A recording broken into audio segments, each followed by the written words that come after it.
We don't do that here. But the queen rise to the top. Oh, shit. Did we talk about Canelo Munguia already, or no? I do not know. I don't think so. We might have, but I don't think I put it out because it was just all boxing stuff. Wasn't sure if I wanted to release that. Right. But we can have all the boxing stuff at the top just to breeze through. Sure. Oh, man. CPR recovery position. Jacob, don't forget it. All right. It's been a minute since the ultimate fucking casuals have convened. Nathan, my man, how you doing? It's been a while since we sat down to talk about this good old sport of ours. Doing well. Excited to be back on the saddle. Definitely. Do we want to do the news up front or save it to the end? We could save it to the end. All right. So, in the intervening weeks, MMA's been pretty light, but there has been. We're in the middle of the boxing renaissance, and being the dual sport fans that we are, we can't not talk about it. And these are actually really monumentous fights, actually, so they're worth talking about even if you're not very much into boxing. Just good to know about. First one was on the 4th of May, Cinco de Mayo weekend. Canelo Alvarez, UD, over Jaime Munguia, a fellow Mexican super middleweight. He came into the ring 43-0. What would that be, like 10-0 in MMA? Probably, especially for like a Mexican, where they kind of they'll spend a lot of time fighting like their regional opponents. So yeah, they turn pro early. Maybe like 10-0 in like the UFC, but with a couple MMA fights and other promotions. That's probably about where his resume stands. Okay, so yeah, trying to build a bit of an analog for those who might not be familiar with 43-0 is not that big of a deal when you really take a look at it. But nonetheless, he came in as a pretty exciting guy to watch. And what was this, like, take Munguia to school day? It was after about round 4. Early, he fought a very dangerous fight early. Like, he was committed to taking the fight to Canelo, which, I mean, I have to appreciate. Like, no one's done that to him since Golovkin did. So that was really entertaining. And then as soon as Canelo caught him, like, all of the confidence kind of shot away from his body. And then Canelo, from that point, class was in session. Yeah, definitely. I think that's a good way to describe the opening 4. That's when the knockdown happened, and you're absolutely right. That's when the gusto drained out of him like a fucking tub. It was pretty rough in the following like 5 or 6. And then he kind of got his feet back under him. Maybe Freddie Roach gave him some good tips or something, and he turned it back up. And he did. He finished it pretty well. But after that knockdown, it's like he was spooked. Like, holy shit, I can't just impose myself on this guy like I do with everyone else. Yeah, I remember watching the fight live and just kind of like this is a dangerous way to fight someone like Canelo. Like, he is throwing himself into the fire, and predictably he paid for it. But I mean, Canelo looked uncomfortable at the end of round 3. It was like, shit, like is it finally going to happen? Is this the cliff? Like, no. Yeah, if this was the cliff, fucking homie brought a hang glider, and he's just coasted after that. KD is beautiful. Mm-hmm. The ginger man still has it. The only fight that anybody really wants to see at this point is Benavidez, right? Yeah, I mean, it's kind of comical how, the excuses to avoid this fight have been, because for a long time Canelo was like, well, I can't fight Benavidez because he's a fellow Mexican, and it would be wrong for me to fight another Mexican on, Cinco de Mayo or Mexican Independence Day, and except for, on the 4th where he fought Jaime Munguia, Right. who's actually, a native from Mexico, I believe. Yeah, he's considerably more Mexican than David Benavidez. Right. So that excuse is gone now, but now it's like, and I don't know how much of it is like, bargaining tactics, right? But you figure Canelo gets paid more if he fights Benavidez and lets that fight get promoted by PBC than he does, fighting these, untested opponents, which I think you have to call Munguia that. Like he beat, an older John Ryder after Canelo did, but like this is not like I don't know if anyone considered him a really serious contender, especially not for Canelo's belt. Definitely not. Not at that level. Yeah, the only other options are either untested or well beyond their best years. Like thinking Derevyanchenko, who is still kicking around, but he's well beyond, well past his prime years.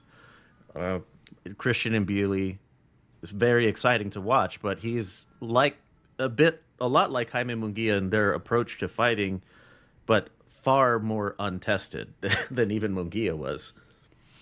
Mm-hmm. Wouldn't be a good move. Wouldn't be a good look for Canelo to fight pretty much anyone else. He's pulling out all the old Mayweather tactics of why I'm not going to fight this person. It's fantastic to watch the collapse. Yeah, he said he pulled out the old. Well, he's only bringing 20 pounds extra to the fight, and that's all he brings. And then it was, oh, you can't call the shots. I have to call the shots, and it's just like very tired excuses. He's learned well from Mayweather. Yeah. For everyone who says that Canelo like suddenly learned everything he needed to know after he fought Mayweather, he finally got the money part of the Mayweather's persona gig. aspect. Well, this is one that we'll keep an eye on, and if there's any major developments, we'll bring it up. No need to bring up the drama shit that they do on social media. Fucking ridiculous how much time people spend on that. Like Ryan Garcia, his fucking meltdown is hilarious, but not a whole lot doing there. Oh, he's like melting upward though. Like he's winning. He's winning in spite of himself. The fight got overturned, I read today. I don't know if it was... I didn't fact check it, but I saw that some post saying it was going to be overturned to a no contest. Well, even so, I mean, everyone knows what we watched. Yeah. So... Yeah, that's exactly what Drip said when we talked about it the other day. So everybody knows. We all saw what happened, and it probably doesn't go all that much differently if they do it again. Yeah, I would expect Ryan to actually stop the fight within the distance if it happened again. In Japan on the 6th, Naoya Inoue, the undisputed 122 champion, avenges Japan's honor and murders Luis Neri. After a little slip up in the first round, he got knocked down. He didn't look bothered. Feet got a little tangled up. He got caught overextending a little bit, and he paid for it, but he went on to batter Luis Neri the rest of that round and every round after that. It's fun to watch if you know the storyline. Persona non grata, Luis Neri getting his comeuppance. Great. Yeah, a staged execution for all to see is what this fight was billed as, and that's how it played out as well. Minus the one like moment of shock. Like Japan almost fell into the sea at that moment. That was really, really tough for them. Yeah, Shanada, she's a Inoue super fan. She lives in Japan at the moment, so she was there. And in the leading up to this, I had been just to take the piss out of it. Like Luis Neri, the Japanese legend slayer, he's gonna claim another one. And then I'm watching it, and the knockdown happens. Like, wait, I was kidding. No, don't actually do that. I was joking. And then it finally worked out. Very quickly it turned around, so that was fun. But yeah, Neri gets his comeuppance. I expect he's going to continue because he didn't look terrible. He was definitely losing pretty much every second of the fight, but he was still competitive with a guy like as good as Inoue. That is saying something. I think so anyway. Yeah, especially with, I mean, in a way, I feel at the end of this boxing recap, we're gonna have to go talk about the pound for pound stuff. But he is like a once in a generation type fighter. Like Absolutely. just the ability that Neri had to knock him down just to begin with. I mean, that's more than any other in a way opponent can say up until this point. First time in his career, that's right. Uh, all right. Now, on the 18th, fuck Tyson Fury has come full circle. He fucking lost, and he did. He did. That's right. No matter how much he complains about it, he fucking lost. Alexander Usyk claims the first 4-belt undisputed heavyweight championship, scoring a knockdown in the 9th. That knockdown was the turning point from what was a competitive opening, I think like 3 or 4. Then Fury starts to pull away. He's using his size to his advantage, and he's doing it well. Usyk struggling to break the distance. And then he clips him, and Tyson Fury's like fucking half dead at that point. It's fucking wild. Yeah, for someone who's been knocked down so many times in his career, and like 4 times by the strongest puncher of our generation, I've never seen him that rocked. He was completely out on his feet. Yeah. After that left hook that Usyk landed. Was it? Do you think the ref played that knockdown right? How Tyson Fury kind of fell into the ropes, and Usyk was lined up to keep hitting him, but ref stepped in to give him the 8 count for what was technically a knockdown. I think that ending sequence, yeah, you can call that a knockdown. If Usyk like really wanted to hit him, he could have rushed in even faster, but he's not the type of boxer to do that.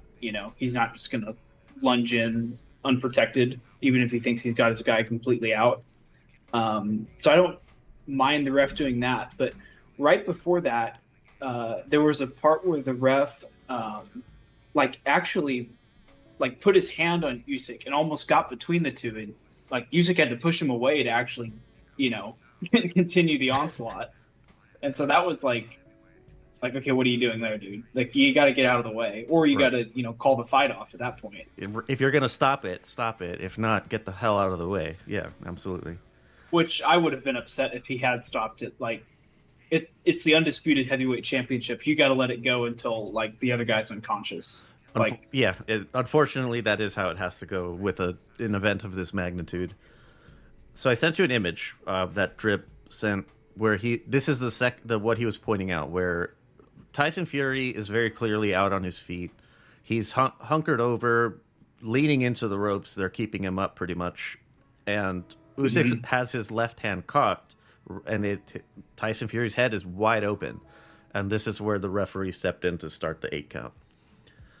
Right. Yeah. If he didn't do that, I mean, he connected, right? Like, it's hard to play, the Monday morning quarterback, because we don't know. He could have not hit as cleanly as we think he might have. But I mean, if he had connected cleanly there, I mean, I would be shocked if he had survived that. He might have crumpled right there. Yeah, that's what what I had thought, was if the referee was one step behind where he is in this picture, the fight's over. That left hand would have landed. Otherwise, I said even on the day of, like, the ref played this right. Tyson was falling about the ring, hitting the ropes here and there until he finally practically fell over, but he landed on the ropes instead. So it wasn't a bad call. It gives Usyk the credit of a knockdown, while also giving the gravity of the situation, or how enormous the event is. It gives it more benefit of the doubt, I guess, to Tyson Fury. Yeah, and another thing I was thinking of is that, like, let's say, like, you have to get credit Fury's chin. Like, it is possible in some alternative universe that Usyk clocks him and he still stays on his feet in the ropes, and he doesn't get a 10-8 that round, and the fight ends up being a draw. So, which, I mean, is only possible because one judge somehow gave this fight to Fury, like 114, 113, I think was the score. Yeah. Um, so just because at the end of the day the right guy won, like I can't complain about it too much, but yeah, it would be a different story if that hadn't happened. Yeah, without the knockdown, for whatever reason, Mark Nelson decides not to call it a KD, even though it clearly was. People would have complained about that, at that being the reason for the draw, like blaming Mark Nelson for Wait, it. what? The guy who gave the fight to Fury didn't score the round at 10-8? No, Mark Nelson's a ref. Isn't he? Oh. I'm pretty sure he is. Yeah, if he hadn't called it as a Oh, knockdown. you're saying if he hadn't called it a knockdown. Okay, gotcha. Yeah. Yeah, okay. You mentioned the scores. I have them listed. 114, 113 is 6. That's a draw, minus the 1 point for the KD. 5-7, Usyk to Fury, 113, 114, the one you mentioned. And then 115, 112, which is 7-5, minus 1.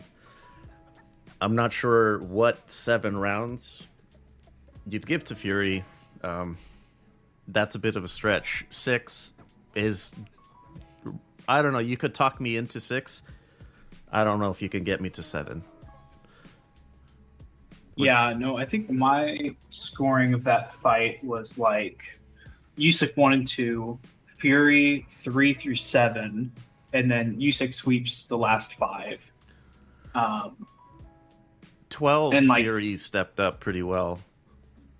He was kind of recovered at that point. Yeah, that's a tough one though. Yeah. Just I think Usyk landed. I mean, Usyk finishes his fight so well. Like the power punch and the punch count, I think would have been in his favor. So that's a tough one for me to see. Yeah, he's a 12 round fighter. Not like, I don't know, like Deontay Wilder. Not quite as much, but there you go. That's all the boxing that's been going on. So yeah, pound for pound list. Where do we go from here? Previous consensus number 1 was Terence Crawford after demolishing Errol Spence for the undisputed 147. But now we have these 3 coming into play. Everyone has the kind of the joke is Usyk, Inoue, Crawford 1 through 3. Pick which one you want in which slot, and you can't really argue against it. Do you think it's that interchangeable? I think it is for Crawford and Inoue. I think you could put them 2-3 or whatever combination you want there. But like, I think Usyk's the clear number 1 to me. Like, he was clear number 1 when he beat AJ, and then we saw Inoue and Crawford have amazing wins of their own that deserve to put them at the top. But like, he's beaten, like, this is the type of heavyweight that like you'd think no one could beat, right? Other than another, super heavyweight, essentially, right? Yeah. He's like 40. He's weighing 40 pounds lighter. He's not fighting like, even though he's built like a tub of lard, he doesn't move like it, right? Like, he's actually athletic and he uses his length, and he's a skilled boxer in his own right. And Usyk just, I mean, he found a way. And to me, like, for the moment, there's no debate that Usyk's number 1. Now, that doesn't mean that Inoue couldn't jump him up if he were to conquer another weight class. I think that's reasonable. If Crawford somehow landed a Canelo fight and then won that fight, obviously he would be number 1. Boy. But for the moment, I think you have to put Usyk at the top. Okay, that's reasonable. I was my thinking on Usyk, the way you said he's undersized, but he still manages using athleticism and IQ, overcomes any physical differences that he might have.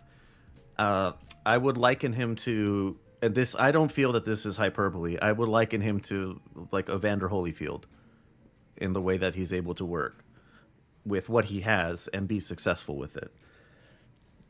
I don't think it's too much to put him on that pedestal. Oh yeah, I think he's if he's already there in my opinion, but if he beats Fury again in the fall, like he's rapidly ascending the all-time rankings, not just for heavyweight, but I think in all of boxing. I Yeah. mean, he's like that close to like, I think maybe he's already there, but I mean, he is rapidly ascending the all-time ranks with every step he takes at this division. Yeah, definitely. He's already an all timer. If you put him into like categories like all time cruiserweight or all smaller heavyweights. But yeah, another win over Fury. That's fucking game. Put him on Mount Rushmore. Did you see the clip before the fight where Holyfield came out to like wish him luck, and Usyk's like kind of fanboying out, like he's so excited to see him. Wow. No, I didn't. That sounds very That's much a like great Usyk. clip. Yeah, that's a It's a great clip, and just like I mean, Holyfield obviously like recognizing the new generation, and just being there to support him. Like he understands like this is my boy. yeah. This is He's my following in my footsteps. this is my heir right here. Hmm. Man, that's really cool. I'm gonna find that because like I liked Holyfield growing up. Being in a Hispanic household, like everybody liked Mike Tyson because he's power and like machismo and all that. But I liked Holyfield. I always appreciated technique more than like destructive whatever. It's fun, yes, but I appreciate technique a little bit more. Man, Usyk at number 1 for sure. I just found that clip. If you want to watch it, it's like 10 seconds. I do. And Usyk does this like super fingers fist bump. Or look, fist pump.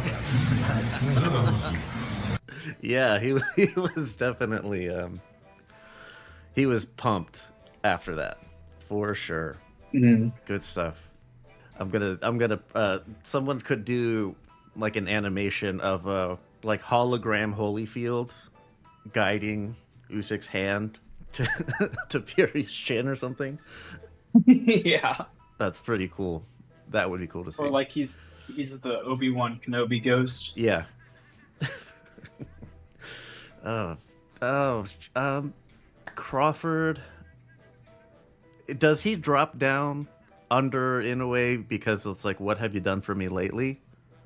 I think that's reasonable, but like I also don't rate Neri like that yeah. highly. Yeah.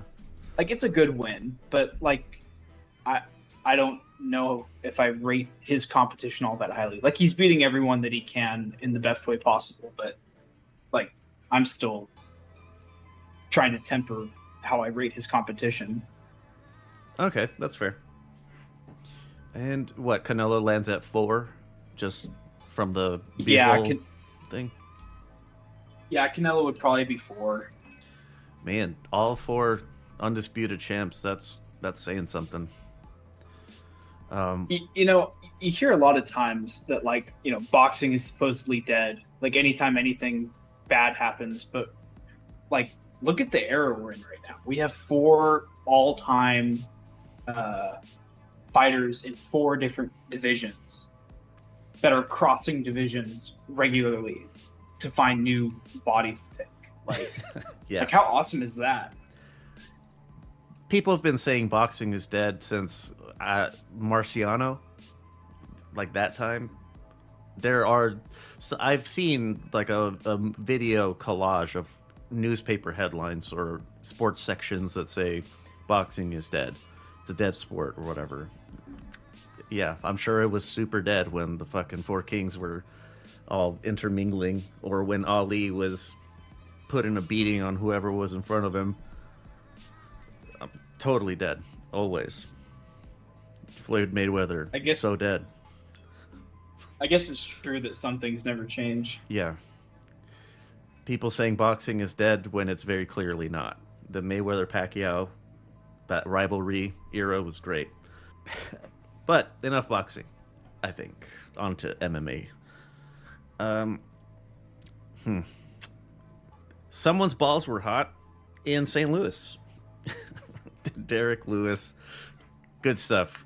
Moving from the bottom up, Waldo Cortez Acosta, he beats Despain, Diet, Ngannou. It was a fucking travesty of a fight. If you didn't see it, Yeah. congratulate yourself. That was terrible. In a travesty of a what do you call this? I don't know what you call it. I forgot the name. When someone gets exposed, this name for it.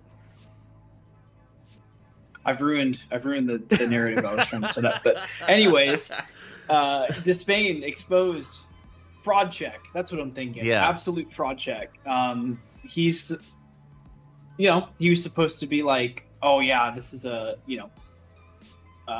Olympic gold medalist Taekwondo guy. Like the skill ceiling's supposed to be so much higher than a lot of these, kind of bigger heavyweights that just, will just wrestle you to a decision. And I guess, all he knows is Taekwondo. He doesn't know any bit of takedown defense. So what a shame. Yeah, that's pretty much how it played out. Cortez Acosta, wrestle fucking? Is that what that was?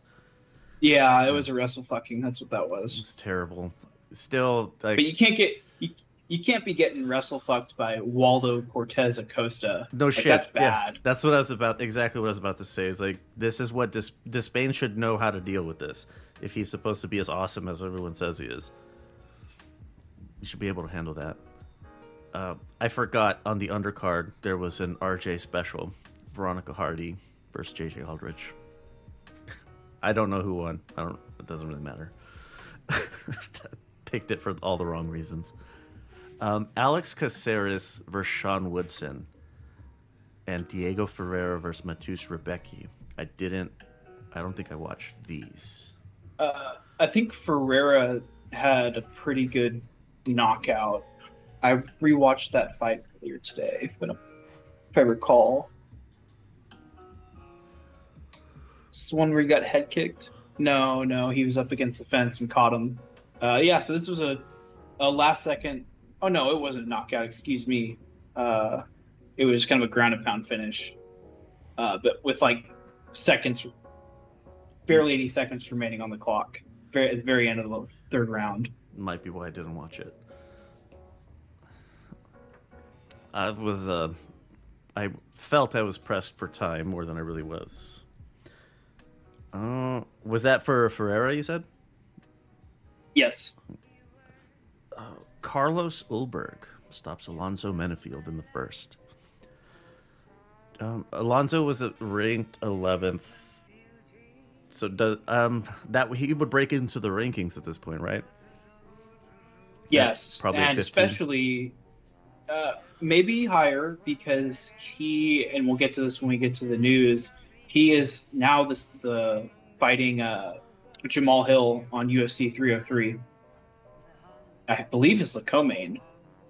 So they will probably rank him in the upper teens to give him give that Hill fight a little more gravitas to it. Oh, I remember these now. This is the one where Alonzo he lunged in a little bit too quickly, and he got checked on the way in. And then Carlos jumped on him. That's right. The next one. This one was really fun. Joaquin Buckley versus Nursultan Ruziboev. This one was fun. Ruziboev is like 6 foot fucking 1,000 or whatever. Joaquin Buckley's a little bit on the shorter side for the division. So that was, I thought it was fun. A lot of back and forth, and ultimately swung for Buckley. I thought it was great. Very enjoyable. Derek Lewis. He's still kicking. Yep. He's still alive. I think his kryptonite has to be just fighting in Houston. As long as he fights anywhere other than Houston, he's still viable at heavyweight, I guess. As I was watching it, he takes off his shorts, like, okay, haha, that's funny. And then he starts I didn't know what he was doing, but he ended up pulling out his cup, and the camera was still on him, like, as he's pulling his, like, trunks down. Like, bro, you're gonna put his dick on ESPN. The hell are you doing? But then yeah, he like straight up mooned the crowd. Yeah, that's right. He did. Derek Lewis he's a funny guy. Through his cup, it landed in the media section, and they didn't want to touch it, but it was sitting like right next to some guy's laptop. It was fun. Derek Lewis at 12, Nascimento at 15 coming into this. Is there any real reason for Derek Lewis to be moving upward other than money? It looks like he moved up 10. He leaped over Tuivasa and Rosenstrike, which is probably just he's fought sooner than those guys. But yeah, that's why he's there, I guess. Tibora, I guess, isn't. There's not a whole lot really in his way, is there? Well, but he's at an age where like you don't like. I would be very shocked if Lewis made another significant climb in the rankings. He probably could beat Tybura, but like I think anyone in the top 5 would do really bad things to him. Almeida might submit him. Spivak would probably knock him out. So there's not, unfortunately, a lot of upward movement for him at this point. Oh, so he sticks around as a fan favorite. Yeah, probably. I mean, he's due to retire any moment now. But I mean, if the UFC continues to pay him just off of name value, then he did get that pretty sweet manscaping endorsement. That was fun. If anybody knows about hot balls, it's fucking Derek Lewis. That's right. Cool. Into previews on June 1st, UFC 302. Goodness gracious, this is a good one. The headline is anyway. Yeah, top 2 fights for sure. Must watch. Actually, top 3. We've got a Kevin Holland appearance. Yeah. Randy Brown, Elizu Zaleski dos Santos. That is a mouthful. Welterweights, Jailton Almeida versus Alexander Romanov. Heavies. Oh, well, this is that's a really interesting fight because I actually rate Romanov against Almeida after that last fight. Yeah, I was gonna say like this is not. This is going to be pretty interesting to see for how if you want Derek Lewis to make another run at the belt, then this is one you want to watch. I hope you like Derek Lewis more than that, though. Kevin Holland, rated 15th at middleweight versus, oh goodness gracious, what is his name? Mikhail Oleksijuk? I think that's it. I think I got it. You mostly got it. I'm going with it. I'm taking the dub. Middleweights. Is Kevin Holland has he been after he fought Michael Page at his debut, right? Mm-hmm. And he got pretty outclassed. He did. He just didn't have. Well, granted, MVP's kind of on a different level of striking than Holland, but this is an opponent more suited to him, although he is moving back up to middleweight, which is he campaigns at welter and middle, and he seemingly flips between the two like every other fight, it feels like. Make one cut and then kind of ease back up to the next one. Yeah, something like that. He's fighting more at his natural weight, which is tough because he's small for middleweight, or on the smaller side. He's forced to be more technical in these fights. He's really wiry. Really he's like spindly. I don't know. Yeah, he's not a great fit for this weight class. That's unfortunate. Is it at welter? Where is it that he's kind of been relegated to gatekeeper status? Is that either one? So it's sort of both, but he fares better at welterweight. Oh, so I think he's ranked higher. Welter. There. He's 15th. His length is a problem. Welter. I guess he's 15th at both. Chris Curtis is middleweight 15. I don't see I don't see him Oh. on. Oh, he's not even ranked. Oh wow. No. Kevin Yeah, Holland. gatekeeper extraordinaire, but we love him anyway. Yeah, absolutely. Sean Strickland, first contender, versus Paulo Costa. There's 7. When did we last see Paulo? I'm trying to remember. Against Whitaker. Yeah, he fought Whitaker a couple months ago, and he knocked him down at one point. That's right. And this was on the Volk. Was this on a Volk card? No, I think it was a fight night, a standalone UFC that they were the main 298. event. Volk to Pereira. Oh no, that was a co-main. Yep, I remember that now. This should be good. This should be a That good should be one. excellent. Yeah, it should be really entertaining. I'm really curious. I don't know. Is this a 5-rounder? I would think it is if it's at a numbered event co-main. Let me see. Upcoming. It is a 5-rounder. That's a huge mark in Strickland's corner. I think he's going to outlast him. But Costa is never in a boring fight, so this should be really fun early. Yeah, I was going to say Costa's all action, so that him, I guess, expending the gas tank pretty quickly, leaving Strickland to piece him up, 3, 4, and 5? Something like that. I would think so. So Strickland just needs to not get his Drawn head into taken a fight. off.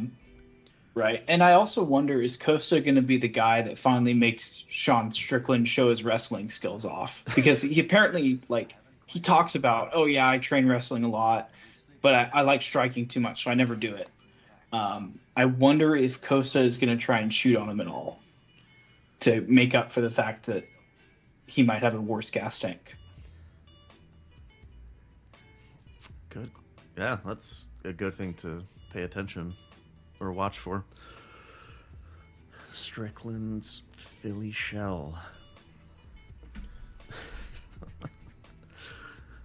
It's always funny to see him fighting. It's an MMA fighter doing a Philly Shell. I can't not laugh at it. Headliners: Islam Makhachev versus Dustin Poirier. Is this Dustin's last shot at glory? Yeah, this is it. This is he either wins the title now and has a chance to do it in perhaps the funniest way possible.